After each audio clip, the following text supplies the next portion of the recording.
ADHD, neurodivergence, and acting. We're going to get into it. Let's get it.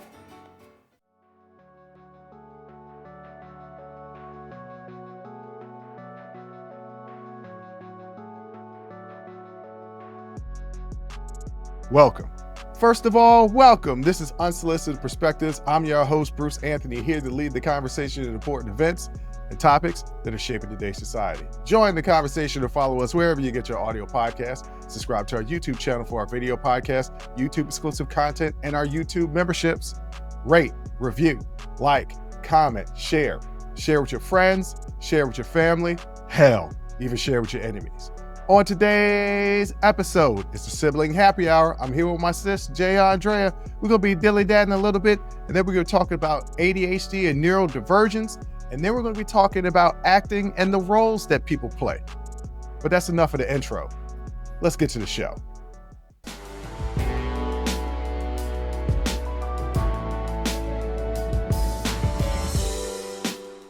What up, sis? What up, brother? I can't call it. You did something interesting literally right before we hopped on here and started recording. I was on your IG stories and you made a little comment about the mayor of Washington, D.C. Oh, I thought you were talking about the posts where all the quarterbacks in the NFC East, the starting quarterbacks, are black. No, but we can talk about that as well. I want to talk about, I mean, it's all DC centric. Okay, tell you what, this dilly dallying is DC centric. But how you feel about the mayor of Washington D.C. right now? I don't know. She kind of seemed like an op. Here's the thing, I know Mayor Muriel Bowser is in between a rock and a hard place, essentially, right? Like, she's got to protect the city, and she's got to do it under an authoritarian fascist regime. Tell me how you really feel. Right? So it's not great, okay?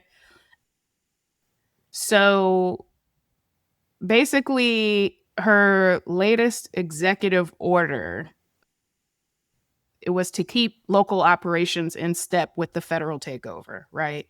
So she's establishing the, quote, Safe and Beautiful Emergency Operations Center. I am pretty sure she did not come up with that name. And the reason why I know is because the word beautiful is in it. And we all know that the carrot-in-chief loves to put that in the name of his bills and, operations and things like that. He likes to put elementary adjectives. Yeah. Yeah. And anything that he's describing. Yeah. So basically what it is she'll be coordinating with federal agencies, and she framed it as a transition plan to signal the end of the emergency that he called for the city, which, even though crime is down, so I don't understand what the emergency was or why that emergency required federal agents and National Guard troops to be at the Shake Shack in Union Station. But okay. Don't know where the crime's occurring at Union Station, but sure. So hopefully that will end by September 10th. But,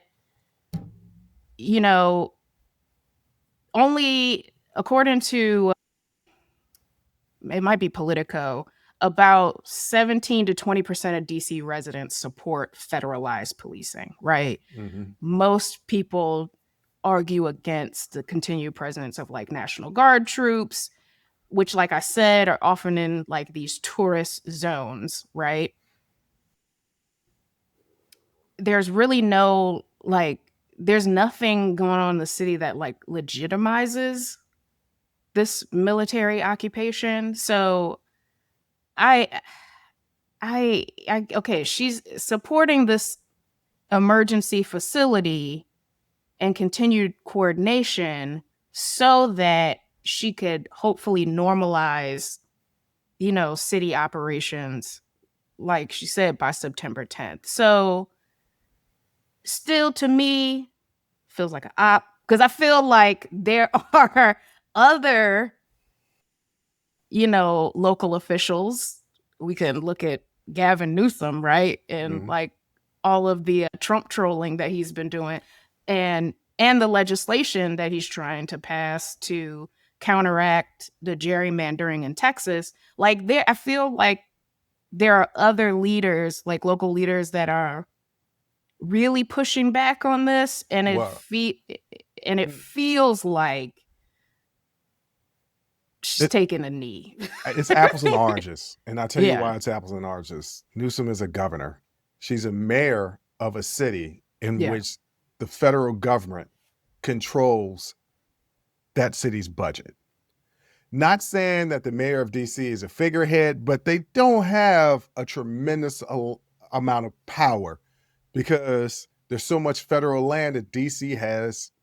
The legislative body, Congress in the city, has a lot of control over DC, a tremendous amount. It's the reason why Trump is able to do this, because there's so much federal land.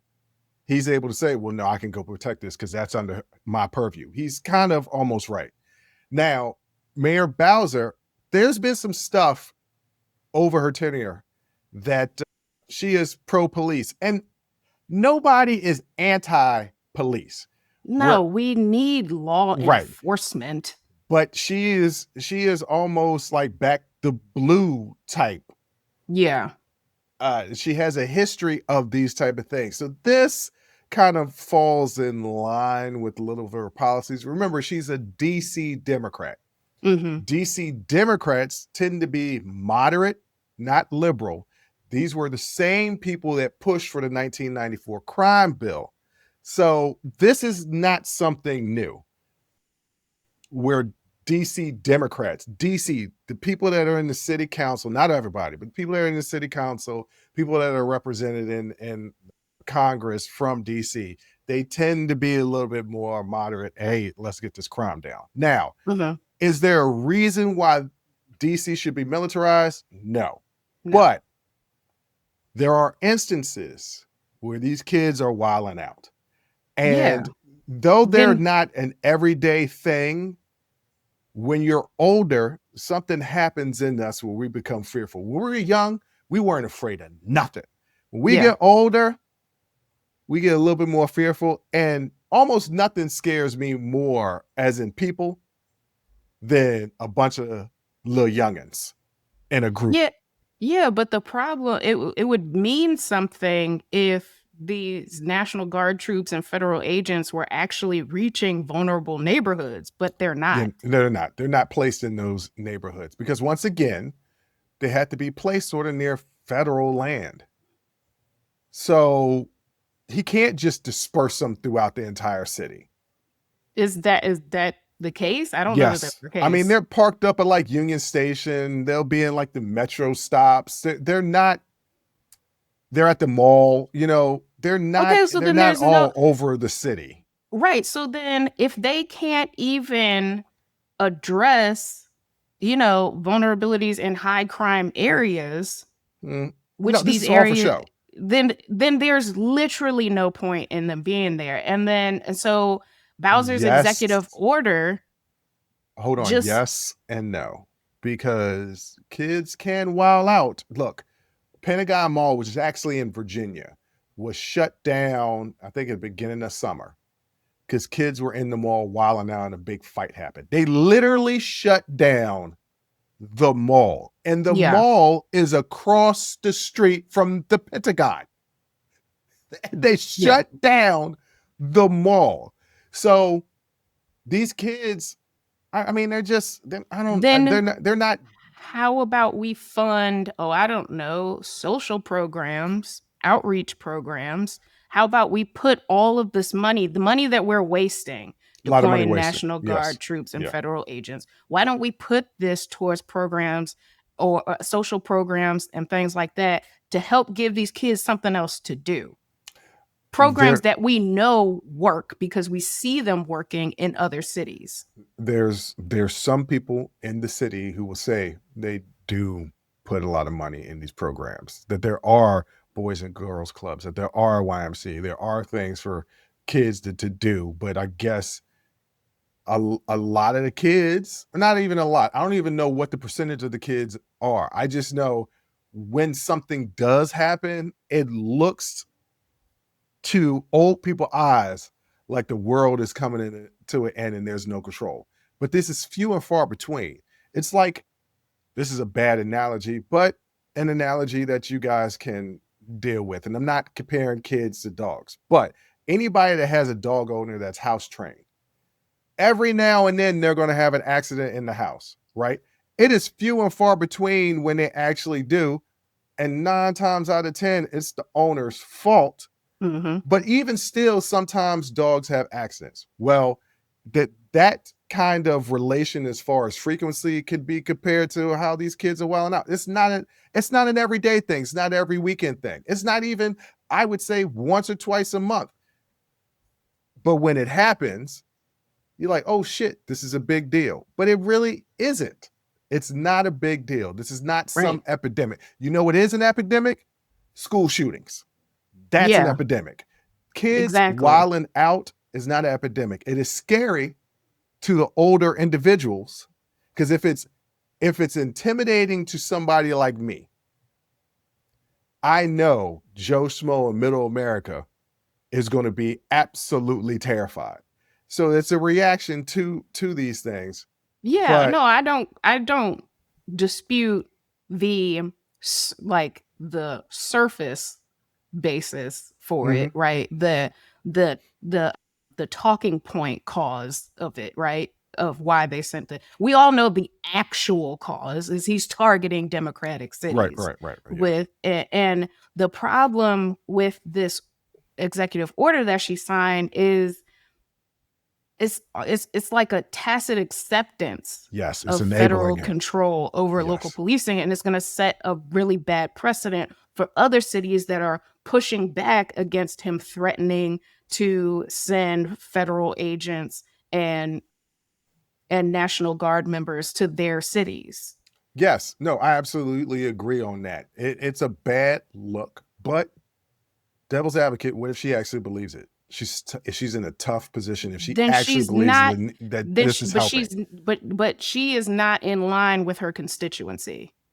Yeah, okay. Well, yes, that's true. That's true. By and large, yeah, you're right. So, I don't know. Look, I actually haven't stepped foot in the DC city limits aside from rocking on a metro. Like I kind of don't go into the city that often anyway to go party and stuff like that, because as soon as you step outside in the city, it's $750. But yeah, literally, from what I hear, because I talk to people who live in the city all the time, it doesn't quite feel like an occupation, but it kind of does. It's like a mini occupation. I mean, it's like mini, right? Because it's a show of force. Well, they carry guns now. Well, yeah, yes, they have been for a couple of weeks now. It's literally a show of force for those tourists that are coming into town. Yeah, it's literally people that live in the city, by and large, feel absolutely safe. I mean, don't get me wrong. You might have your brushes with crime, but you're going to have your brushes with crime in any major metropolitan city. But more or less, people feel safe. It's those tourists. And we have it. I mean, Washington, D.C., I see them truckloads of people coming into the city all the time. And they're in those high traffic areas in Washington, D.C. They're all at the mall smelling like boiled corned beef because it's hot during the summertime. Yes. And sweaty. And they're on the metro and they don't know how to walk on the escalators properly. And they're ruining my good city, but it's for them. And you're right. This does give a bad look, because he's been on his Truth Social saying, Mayor Bowser is with us. Just don't do those woke policies again. And it's like, it's kind of like when you're saying something and your op is agreeing with you, and you're like, yeah, I said something wrong. Yeah, I don't want you agreeing with me. Can you not agree with me? Can you not back me up on this one? And I feel like the term woke just means anything in opposition to Trump. Like it's lost all like racial relevancy to me, because now they're just saying anything's woke. Well, anything. the people that use the word woke are part of the privileged here in this country. Okay. Mm-hmm. And when the privileged are faced with equality for the privileged, it looks a lot like oppression. Right. So yes, they're going to attack Cracker Barrel. They're going to attack Superman. They're going to attack anything that's different that's automatically woke. And I just laugh at it now because you sound real ignorant. You know, like a person that uses a big word, but it's clear that they don't know the meaning of the word, don't know how to use it in the right context. And they try to use them all the time. You just say, you know what? I'm not even going to correct you this time. Just go ahead and keep talking stupid. Yeah. That's how I feel about that. But also, the Washington Commanders starting a black quarterback. Yep. The New York Football Giants starting a black quarterback. Mm-hmm. The Philadelphia Eagles starting Yo Love, a black quarterback. Jalen Hurts. And see you tomorrow against the Cowboys. And the Dallas Cowboys. Oh, that's the game tomorrow. Okay. And the Dallas Cowboys starting a black quarterback. The NFC East. Yeah. It's very exciting. It's unprecedented and very exciting. So yes. You know, and they all good too. Ain't none of them bad. Ain't none of them bad. Well, actually, I don't know about the quarterback for the Giants. I don't know about that. I'll find out tomorrow.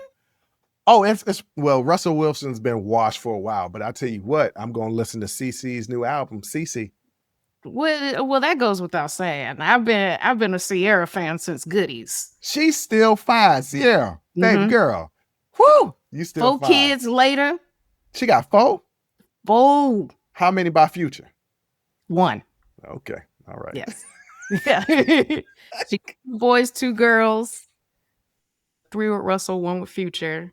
Everybody, of course, Future Junior. But yeah, like, yeah, she's still that girl to me. Period. Oh, well, Russell's a little washed, so I don't know. We'll see what happens. Yeah, we'll see what happens. The Giants have been struggling for a little bit, so we'll see what happens. I don't know. I'm actually going to pay attention to football this year. It'll be the first time in like 5 years. Yeah. I'm going to attempt to pay attention. Who knows? We film on Sundays, and then when I'm done, I normally forget. I'm like, damn, it was football that's on, and I forget. Yeah. I forgot on Saturday there was football. I'm trying to get into college football. I just watched, it's a Netflix like documentary special. I think it's called Any Given Saturday maybe or something like that. Okay. And it was about the SEC. SEC. Yeah. Not SEC. Nah, you said it right. That's how I said it. That's how I say it. SEC. But yeah, and it kind of got me. I was like, okay, well now wait a damn minute. You know, I live in the South. You do. Maybe I should, follow. I keep hearing people randomly yell "Roll Tide." I don't know what the hell that means. So Alabama Rolling Tide. I'm surprised, but the Georgia-Florida game is a huge rivalry game, and they have a big party. Yeah, like the University of Georgia isn't far from you, right? It's like an hour. Yeah. Got to tailgate. Got to get some folks out there that know how to tailgate and go out there and tailgate and go see some college football. I like college football better than NFL because the atmosphere is so energetic. Yeah, it's a little energetic. It's nothing like rooting for your school. Well, because you have more of an investment than like rooting for your team, like an NFL team, because I didn't used to play for the Eagles. Sometimes I don't have people take it real serious. Yeah, sometimes people take it a little too serious. I mean, but that's sports in general. But but if it's your school, like it's the school you go to, or it's just you feel more of a connection to it. And these kids, man, they be having a good time. So I'm trying to get more into. Plus, you got to keep an eye out who's the next draft pick. So you got to. I can't pay attention. I'm trying to get into it a little more. But I always tell people, what is fans short for? Fanatics. That's right. And fanatics can be extreme. Hence, fanatic. Yes. Speaking of fanatics, there's some fanatic people on social media that are just taking any and everything and throwing it under ADHD and neurodivergence. And they're getting it all wrong. And we're going to talk a little bit about it next.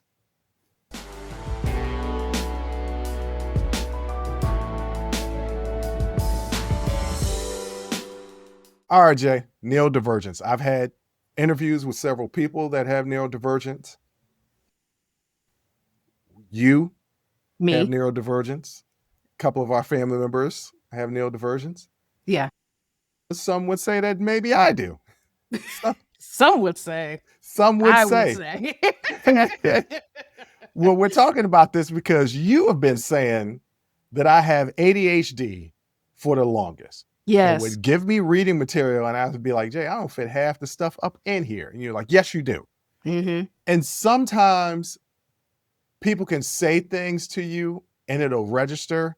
And then sometimes it won't. Sometimes the things that people say will register later. And this was a prime example. One of the prime examples of me realizing, you know what, you might be right. I may have ADHD is because of object permanence. Now, I think that's how you say the word. It is very hard for me. Permanence. Like I said, permanence. Yes. It's just like a weird word. But what is it? It's the understanding that objects continue to exist even when they are not visible, heard, or directly sensed. Most people don't have an issue with object with OP. Just like permanent. No, I'm just gonna call it OP from here out. It's OP from here on out. All right. OP in adults most often manifest as part of an everyday memory attention processes, but in those with ADHD, challenges with object OP are common, though not an officially recognized symptom and in clinically diagnosed criteria. So just because you have OP doesn't necessarily mean or you experience issues with object permanence. Yeah, it doesn't necessarily mean that you're neurodivergent, because in adults generally, adults typically display strong OP, meaning they remember and act on the existence of people, tasks, objects, and commitments, even in those things are not present or immediately visible. This allows a person to plan ahead, maintain relationships, and keep track of responsibilities such as appointments, bills, and personal items. A lot of people are hearing that and be like, yeah, that's me. Yeah, I'm not really talking to you, okay? Yeah. What I'm talking to is how it shows up in people that have ADHD. And this is when I think it was you that brought this up. Or somebody brought it up and it made me think, and I was like, ooh, maybe my sister is right. Because how OP shows up in adults that have ADHD is they often experience challenges. It's described as almost like an out of sight, out of mind type of situation. This is mostly related to difficulties in working memory and attention regulation, not a fundamental inability to understand existence. Some ways in which this shows up: forgetting about tasks, appointments, or chores unless they are visible or prompted, losing track of items, even important ones, if not kept in obvious places, failing to maintain contact with people who aren't present, leading to strained relationships. Now or struggling to follow through on commitments unless regularly reminded. Now, it's that third one for me. Yeah. There have been so many women that I've dated. And you go out on a couple of dates and you're having a good time. And I guess you're actively going out on dates. And then I'll disappear on them. And I would get called out for it. I would get a text, hey, and I'd be like, hey, what's up? And you'd be like, where have you been? I'm like, what the hell are you talking about? Like, I've been right here. Like, I haven't heard from you from 2 months. I was like, what are you talking about? I just talked to you like the other day. Scroll back through the text messages and literally it's been 2 or 3 months. And I just didn't realize that it's been that long. It comes off as I don't care. And in some instances, ladies, I didn't care. But there were times where I genuinely liked the person. And it was out of sight, out of mind. Not that I didn't care. It's just like, if they're not right there in front of me or there's something to remind me of them right there in front of me, I get sidetracked. And they just disappear in life. And I talked to somebody in our family and they said, yeah, I do that all the time. And I'm like, oh, yeah, this is hereditary. Yeah. And I know you make a strong, concerted effort to check in with people so that this does not happen for you. So it Yeah. was in this moment that I realized, you know what, Jay? I may have ADHD because this is a routine problem with not just people I date, with my friends, with family members that are consistently calling me out. You disappear. And it's just like, I just saw you the other day. Yeah. Bruce, has been 6 months. Yeah. So yeah, I do have issues with object permanence. So for me, you'll see like my desk will be covered in sticky notes, right? Because I need different tasks that I have to do or reminders and things. They have to be visible. They have to be right there in front of me, or I will lose track of them. I lose things all the time. So I have to put everything in very obvious places, just like you said, so that I can see them. If I can see it, I won't lose it. I won't forget about it. And it was really hard for me to come to terms with the fact that what object permanence means in terms of my relationships is that I don't miss people. And it sounds horrible. It really was hard for me when I first like came to that realization of like, if someone is not in front of me in my presence, or somehow I'm prompted to remember them, then it is out of sight, out of mind. And so because I know that this is a part of just the way my brain works, and there's nothing, it's just a natural, neurodiversity is just a natural part of just being a human, right? It's human diversity. So I know that this is a part of how my brain works. And so I have to come up with ways to compensate for that. So I will put reminders in my phone to follow up with somebody. I will put, notes everywhere, write things down, keep things in multiple places on multiple calendars and things so that I got to see one of them. Right. I put a note for myself up under the bathroom sink. Got to look there. I'm out of toilet paper. So it's like you got to think of. That's a little nod to hustle. To what was it? Upstairs, fifth floor, bruh man. That's Bro, right. man, yeah. Yeah, but like you have to just work things in a different way because your mind just works in a different way. Yeah. So it's crazy because you've said that before. Like, I don't miss people. And like, I don't miss people either. And it's not because I don't care about them, because when I see them and I All of it spend comes time, back. all of it comes back and it's like, Yeah. oh yeah, that's right. I love you. Yes. But I don't miss them because of this, Yeah. because of OP. And a lot of people take that the wrong way, as if I don't care about them. Yeah. Untrue.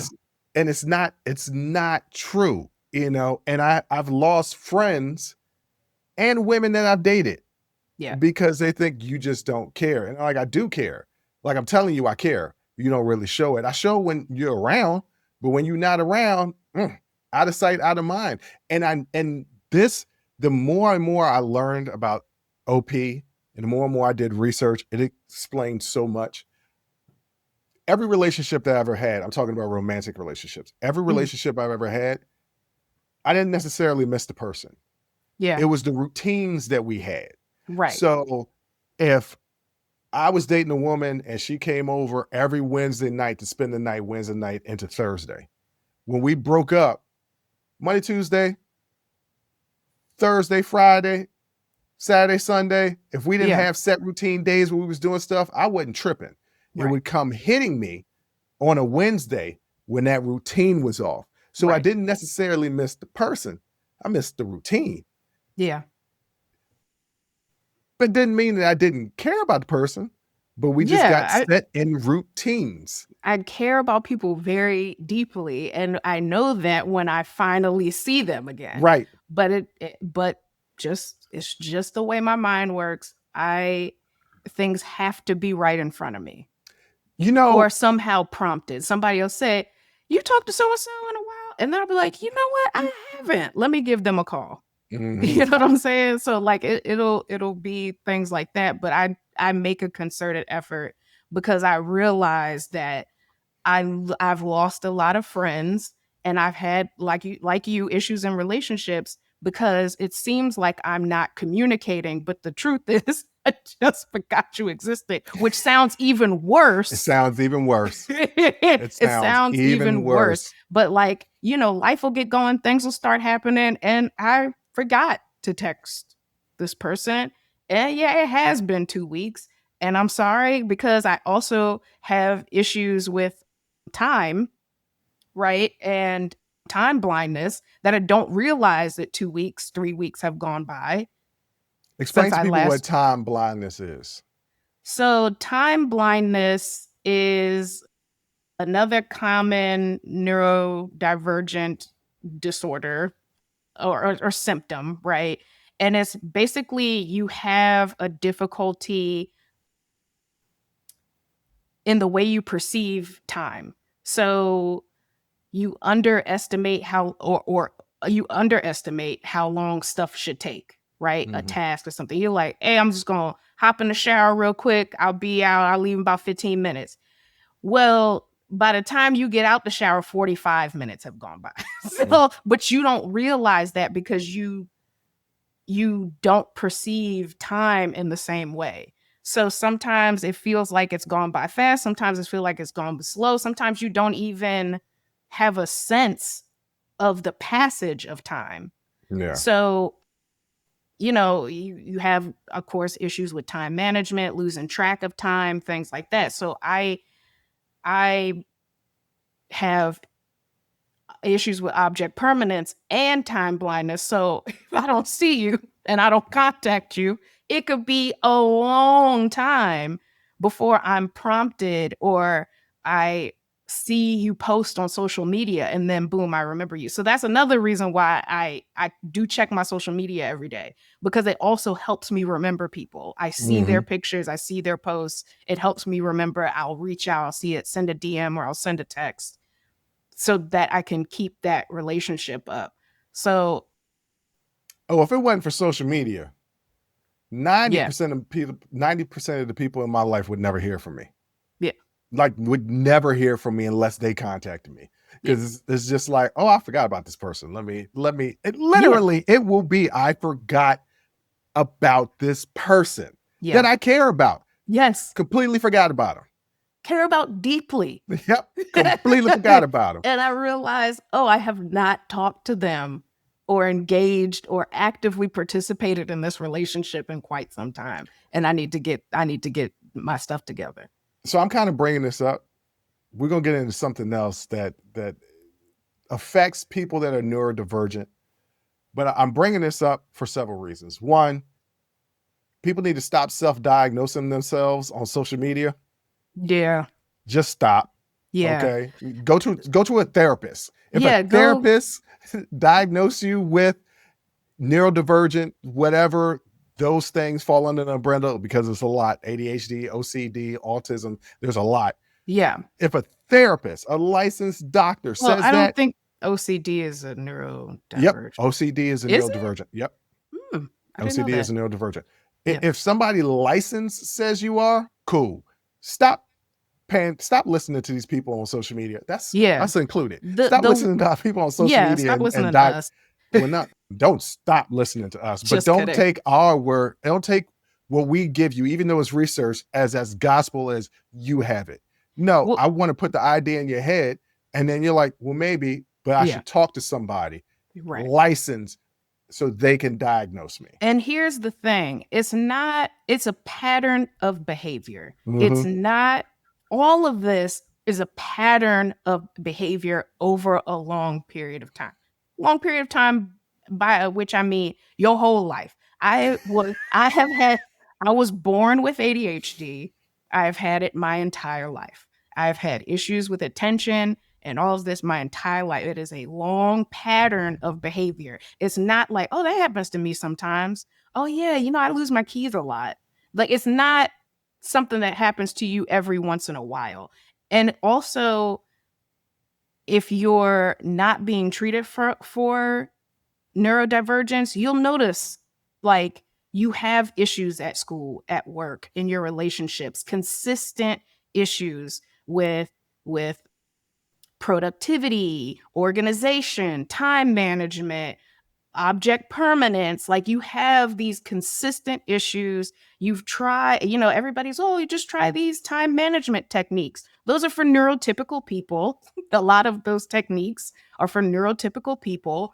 And people who are neurodivergent know that you could try to start say, oh, I'm going to make sure that I put this in my calendar and check my calendar every day. And you'll do it for a couple days.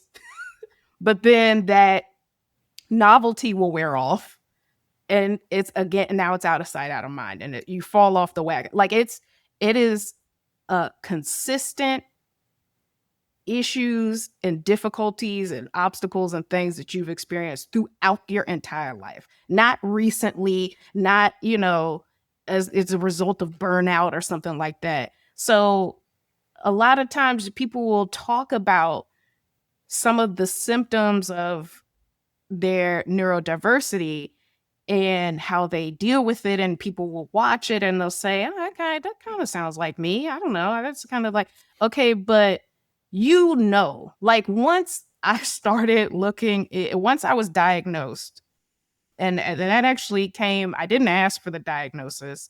I was just talking about some of my difficulties at work with my therapist, and she started asking more about my childhood and how did I do in school and with relationships and things, and then asked if I've ever been tested for ADHD. Now, a prior therapist had told me that I had ADHD, but I thought that therapist was a quack, and I never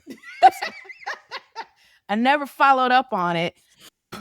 But now it was being brought to my attention again, and I started to look into the literature about it, and I realized this pattern of behavior throughout my entire life.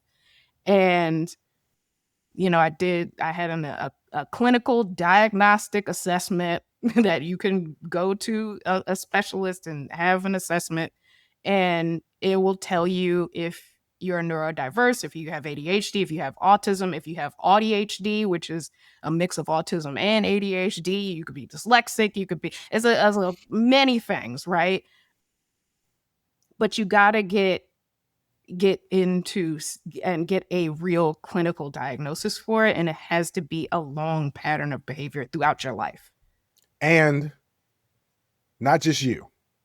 If you're a parent, don't not get your kids tested because you don't want them to have some stigma attached to them. Right. Because that's doing more harm to them than you helping them. Yeah, it's setting them back. And it affects their self-esteem and sense of self-worth. Like, for a long time, I thought I was lazy. People used to tell me, you got the attention of a gnat. Like, I remember exactly who used to say that. Yes. Whenever I was given a task to do, our mom would call telling me to take the chicken out the freezer. It never happened. No. Never. It never, something shiny would catch my attention, and it never happened. And there were just the difficulties I had in school. I mean, I was very lucky that I picked things up quickly because I had the damnedest time trying to sit and study because I couldn't sit still. I couldn't concentrate. I would read the same word, the same sentence over and over again. And so it's like I said, it's an entire pattern of behavior throughout your life, and to not acknowledge it, especially when you see it in your children or loved ones or something like that, and not doing anything about it, they're just gonna misinterpret it as something lacking on their part.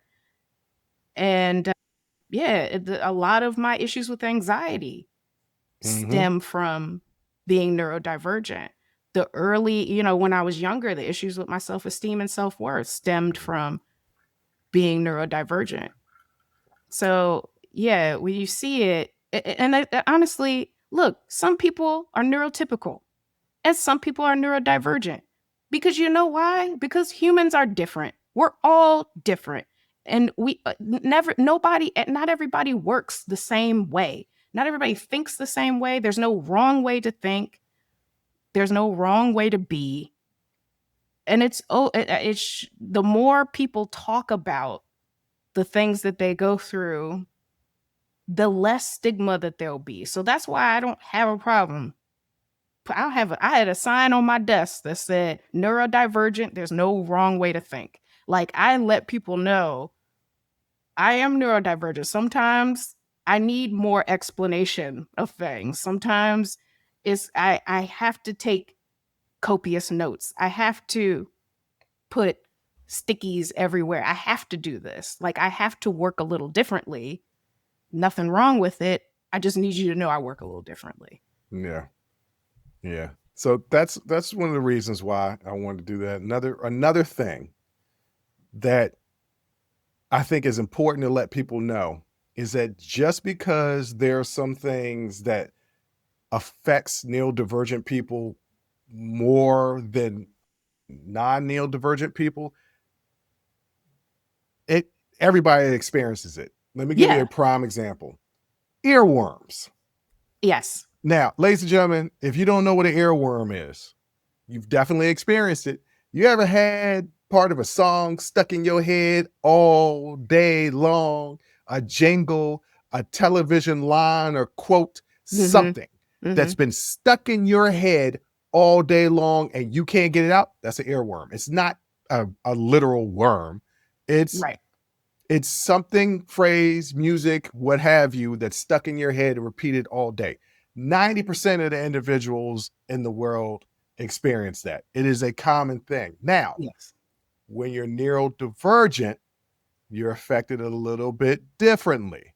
Some studies and reports say neurodivergent individuals, including those with ADHD, may experience earworms more intensely or find them more intrusive or distressing, perhaps due to differences in attention regulation, working memory, and psychological flexibility. However, such links are not exclusive to ADHD and often overlap with traits found in OCD or autism.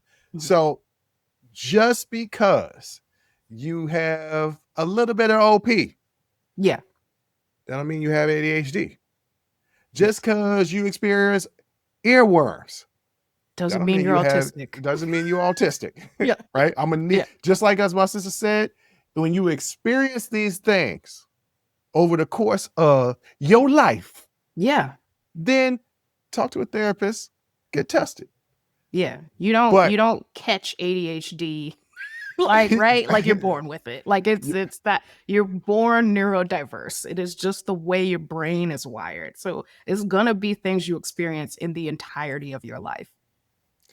And I want to make this real. I can't stress this enough. Misinformation about ADHD symptoms, including claims about earworms, because that's one of the things that I was like, everybody got an earworm. It affects neurodivergent people differently. But often these claims are spread through social media, but medical experts emphasize that self-diagnosis based on earworms or any of these things is inaccurate and misleading. Stop self-diagnosing yourself.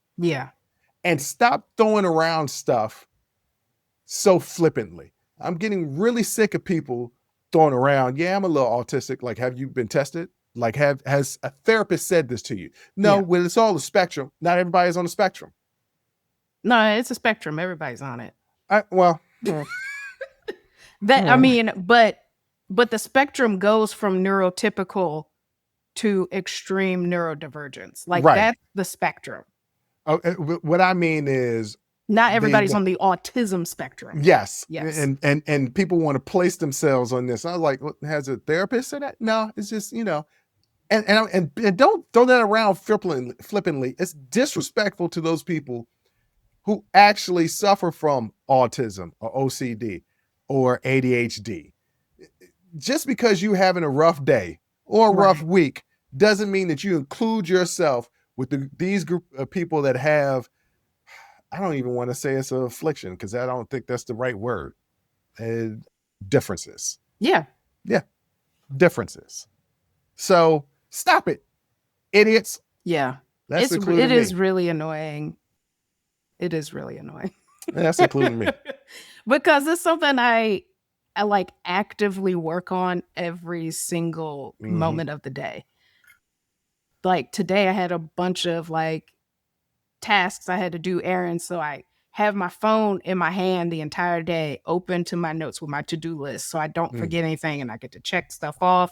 That gives me a sense of accomplishment. It Yeah. makes it a little bit novel for me. I got most of the stuff checked off. I feel good about my day, but it's an active thing that I have to do every day. Like, I'm always thinking about how I navigate certain life, right? Most effectively and how I can get stuff done on time. So it's really annoying when people are like, yeah, I don't know, I think I'm a little ADHD. I could not pay attention to what he was saying at all. No, he was just boring. That was Yeah. all. Like that's not It's not the same thing. it's not the same. Accept everybody for who they are. Mm-hmm. Speaking of that, what happens when an actor is asked to play a role that they're not comfortable with? We're going to get into that next.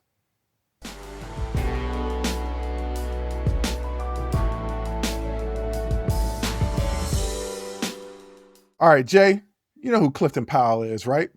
Yes, Pinky. Pinky. If y'all seen Next Friday and Friday After Next, you know who Pinky is. Clifton Powell started his acting career in 1980s, early 90s, in late 80s, early 90s, often appearing in support roles.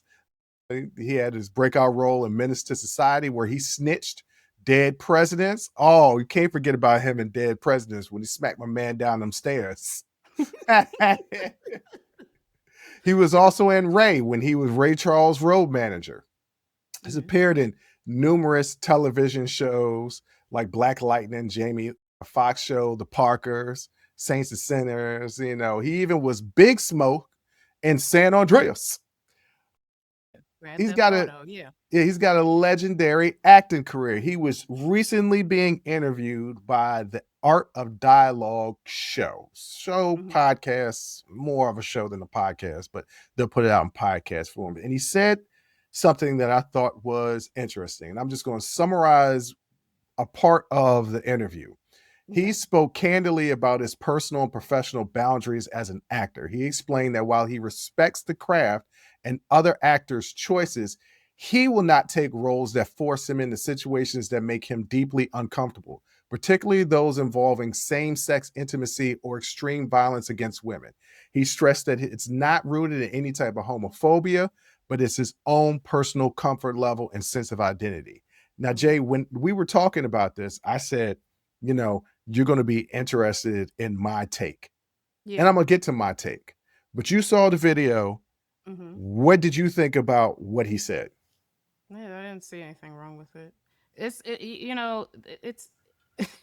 you can be an ally and supportive of a community and not be a part of that community. And like if he has an issue with certain kinds of intimacy or with violence or things like that, okay, that's his personal choice.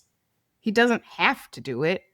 You don't have to do a film. Like it's not, nobody is holding a gun to this man's head and telling him he has to do. He has a right to say, I'm not comfortable with the content of the film or of this role or things like that. I've seen a lot of films where I'm like, I wish they didn't make that, like this. They're all on Tubi. Pretty much. Yeah. And then I've seen people act in roles that are completely opposite of who they are as a person. I think Jamie Foxx had a really interesting story about how Leonardo DiCaprio wrestled with his role in Django and who he had to be in that film. So, some people decide to take the roles on and try to give life to these characters as best they can. And some people are not in a position, whether it's like emotionally or physically or whatever, to give life to these characters. It's not something that maybe he's capable of it, but he doesn't want to. And that's okay. Like, I don't care. I completely agree with you. I was looking at this and it's like, yo, if you're not comfortable, you're not comfortable. I know if I was an Right. actor, I would not feel comfortable kissing another man. Doesn't mean I'm homophobic. I'm not. I would not feel comfortable kissing another man. Guess what? Wouldn't feel comfortable kissing a lot of things, Yeah. you know?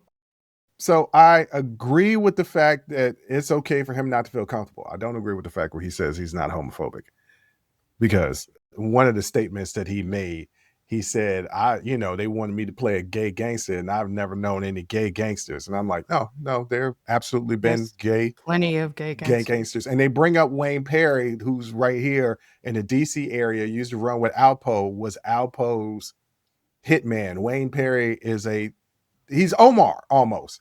Yeah. He's almost Omar from The Wire. Like, he was absolutely bisexual. He was also gay. I mean, if you're bisexual, you're gay. So you could be a gay gangster. So some of this stuff, and I equating two men kissing each other with violence towards women is not the same thing. I didn't love that. I didn't love that. But not everybody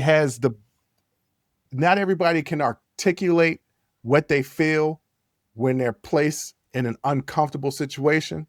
Mm-hmm. I'll give you an example. I wanted to give Snoop Dogg grace for his recent comments that he had on a podcast about the Lightyear movie. He said he was taking his grandson to the Lightyear movie. Did you hear about this? Yes. Okay. Now, did you actually see the clip, or did you read the words from the clip?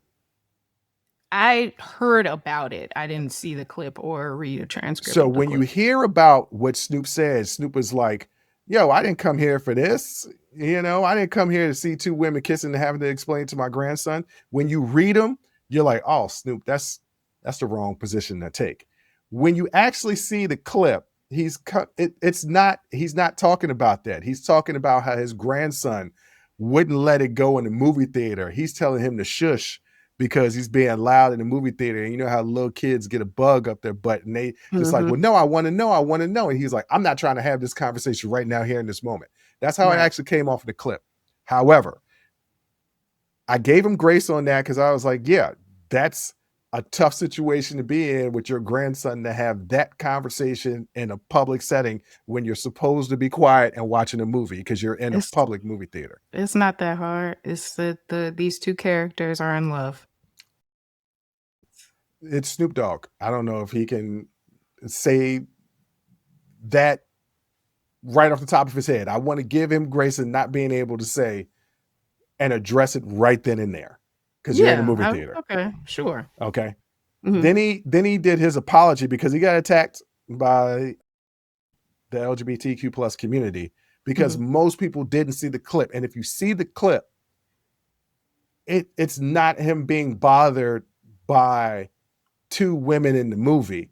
It's him being bothered that he has to quiet his grandson down in the movie theater and have this type of conversation. But when he apologizes, then he says, why are we putting this in the movies? Kids should just be able to go to a cartoon. And I was like, no, you was right on the first clip. All you had to do was tell people, listen to that clip. Then when you tried to apologize and explain, you made it worse. Some people put in certain situations don't know how to respond properly. So I want to give Clifton Powell a little bit of grace that he compared two men kissing to extreme violence to women. I think he was just trying to say, there's a lot of roles that I want. There's a list of things that I won't do. But those two correlations just doesn't work. I will say that, just kind of piggybacking off of your thoughts about homophobia. So the absence of you like doing anything or feeling anything about people being gay does not mean that you're not homophobic. It means that in your everyday life, you might not encounter many people who are LGBTQ plus, so you don't think about it, right? It's an out of sight, out of mind type thing. Or there aren't a whole lot of protests around you, so you don't object have permanence. Yes, LP. But like, so it's not, there's not like a daily impact on your life. So you don't ever have to really interrogate your feelings about homosexuality. So you just assume that you are not homophobic because you never think about it. But if you actually sat down and think about it, you are, because the fact of the You never matter put is, to you haven't been put to the test to see what you right. are Because cool with and what you're not. the fact of the matter is, there's nothing wrong with kissing a person. Like it, you kiss your parents, you kiss your relatives, kiss your friend. Like, so to say I'm uncomfortable with kissing a man, that's not really true, right? Like maybe No, that's romantically, yeah, maybe like romantically. a romantically and something like that. Okay. But like the question then is why? What Mm, about intimacy with somebody with the same sex as you bothers you? Why is that a boundary for you? Why is that something that makes you uncomfortable crossing? Why is simple human interaction a boundary for you? hmm. That's the thing that I would interrogate. Not, you know, you don't have to take a role, you don't have to do it. But if you are deeply uncomfortable with just intimacy between two people, it doesn't say anything about your own sexuality. You're playing a role. You're not playing yourself. It's not Clifton Powell as Clifton Powell, a gay man. Like that's not what it is. That would be a So good movie. I actually would watch that. right. Clinton Right. Powell in Clinton Powell's a gay man. Right. That'd be pretty I good. I could see why you wouldn't want to do a role that features violence against women, right? Because violence against women is wrong, but same-sex intimacy is not wrong. So I think what he should do, instead of telling everybody about this when no one asked. I'm sorry. Would it, You said kind of ass, but not really. honestly, no one asked. But since you want to tell us all of this, what I would say back to you is, why does homosexuality have an impact on your own personal comfort and your sense of identity? Mm. You need to, because Are you I'm saying that people are not allowed to feel uncomfortable about certain things? no, that's not what I'm saying. No, so I'm asking the You can question. absolutely feel uncomfortable. But the next step to that is to ask yourself why. So why am I uncomfortable watching or having to see two ugly people make out? Because it's just uncomfortable to me. You ugly. Sure. If you go It's a serious thing. It makes me uncomfortable. Like if I see yeah. two attractive people making out, oh, they're in love. If I see two ugly people, I'm like, oh, they're in love. Can they take that somewhere else? I mean, I guess I'm always like taking somewhere else, but Well, everybody it's wants to see really, what they find aesthetically pleasing. Nobody wants to see, like, if you don't like horror movies, I if you don't don't like actually. gore and things like I don't that, like gore movies. then don't watch gory movies, right? Like you don't find the blood and the viscera and all of that stuff pleasing to look at or interesting or exciting or whatever to look at it, don't watch it. Like you don't have to. There's no reason why you can be uncomfortable. Yeah, you could just But I read was Wikipedia for the scary movies. That's how I know about all the Saws. I'm not watching them. right, I read about it. right. So I don't. My question is not my criticism is not that he's uncomfortable. It's It's just for him to push a little further and ask why. And the only reason why I would encourage him to do so is because he is the one that professed that he is not homophobic. Mm-hmm. So if you're not homophobic, if you, as you say, you don't have a problem with with gay people, trans people, and nobody, you're not bigoted. If you're saying you're not bigoted, then what about same-sex intimacy makes you uncomfortable? And if you are an ally to the community, like you say you are, if he hadn't said that part, I'd be like, okay, he's uncomfortable. Okay, whatever. Nobody really cares. I mean, I'm sure somebody out there cares, but nobody, I don't care. Yeah. But like, well, I mean, I cared this because I wanted to bring it up and talk about it because I thought this was an interesting conversation. Right. But like kissing somebody of the same sex for a role says nothing about your personal sexuality. Yeah. So I would have rolled with him if he said something, well, maybe because I identify with this. If he had said, look, I don't want to play a role where I'm kissing men, where I'm intimate with overweight people or ugly people or something like that. Like if it was a multitude of these are the parameters of which I don't want to express intimate. If he said, I don't want to do intimate scenes because I love my wife. Right. I'd been cool with that, but he didn't say that. He said, that's not what he said. Yeah. Men, and then I don't want to take no roles where I'm touching and hitting on women. I'm like, that's a anymore. Anymore. Hey, yeah. Clifton Powell. I'm not knocking you. I enjoy your work. I mean, you was deadly on the TV show Rock, but you had to change your heart after you got shot and you saved that kid. I'm just saying, I'm finding it a little difficult to follow your logic here. I know that caught you on the spot, but maybe you want to think out more, like my sister says, about, what's going on in your head. Why are you absolutely opposed to this? It seemed like not opposed to anything else romantically on screen, just specifically to the point that you call it a boundary. Yeah. First of all, that's not what boundaries are. Not wanting to do something. Yeah, not wanting to do something can be a boundary. No, boundaries in that context. Okay, in that context, yes. And when we talk about it, a boundary in the psychological context, it is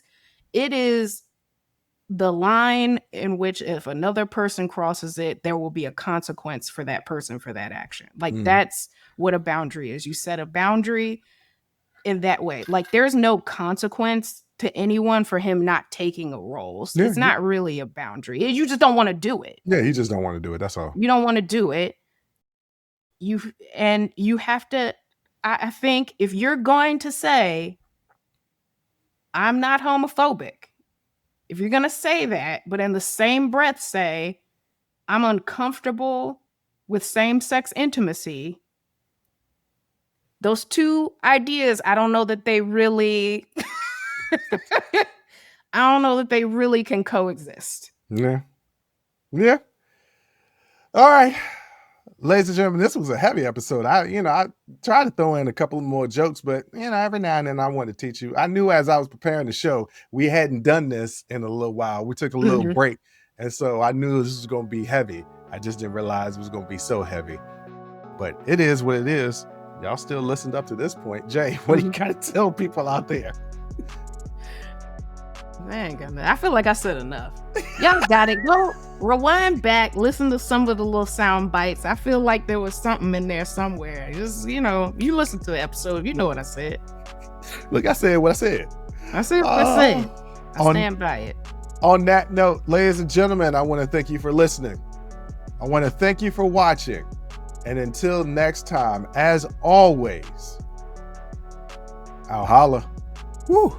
That was a hell of a show. Thank you for rocking with us here on Unsolicited Perspectives with Bruce Anthony. Now, before you go, don't forget to follow, subscribe, like, comment, and share our podcast wherever you're listening or watching it to it. Pass it along to your friends. If you enjoy it, that means the people that you rock will enjoy it also. So share the wealth, share the knowledge, share the noise. And for all those people that say, well, I don't have a YouTube. If you have a Gmail account, you have a YouTube, subscribe to our YouTube channel where you can actually watch our video podcast and YouTube exclusive content.